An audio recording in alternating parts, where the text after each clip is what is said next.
Hola, em diu el Jorge. Vaig a presentar el meu xicotet mestre. I de què ha fet Jorge, el seu xicotet? Materials. Dels materials. Anem a veure. Amb fusta. Espera, que hem d'apretar això bé per a que puguis explicar-nos. Ja està. Amb fusta podem fer una taula, un baúl i una cadira.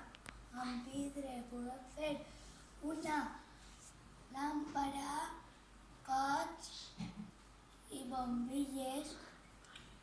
Amb llana podem fer un jersei.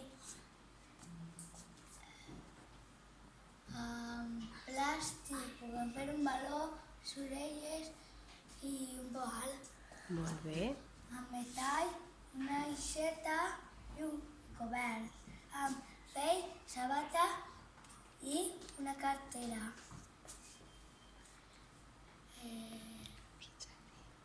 Ja s'ha acabat el meu xicotet mestre, espero que us hagi agradat. Molt bé.